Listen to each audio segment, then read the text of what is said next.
नमस्कार, मी शिवानी लकडे. पुणे प्राईम न्यूजमध्ये आपलं स्वागत. पुणे महानगरपालिकेत तब्बल 682 पदांसाठी भरती प्रक्रिया होत आहे. याबाबत नुकतीच एक जाहिरात प्रसिद्ध झाली आहे. विविध पदांसाठी होणाऱ्या या भरती प्रक्रियेसाठी 19 ऑगस्टपर्यंत ऑनलाईन अर्ज स्वीकारले जाणार आहेत.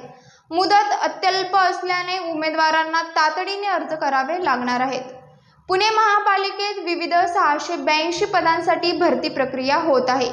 यामध्ये कनिष्ठ अभियंता, फोलमन, mechanic, auto electrification, welding, painting या जागा भरण्यात येणार आहेत. पुणे महानगरपालिकेअंतर्गत ही भरती प्रक्रिया राबवण्यात येत असून नुकतीच पालिकेने याबाबतची अधिसूचना जारी केली आहे. इच्छुकांना लवकरात लवकर अर्ज करावा लागणार आहे, कारण ऑनलाईन अर्ज करण्यासाठीची मुदत संपायला काही दिवसच शिल्लक राहिले आहेत. त्यामुळे 19 ऑगस्ट पूर्वी पुणे महापालिकेच्या अधिकृत संकेतस्थळावरून अर्ज करावा लागणार आहे. तसेच याबाबतची अधिक माहिती महापालिकेच्या संकेतस्थळावर पाहता येणार आहे. पाहत रहा पुणे प्राईम न्यूज. धन्यवाद.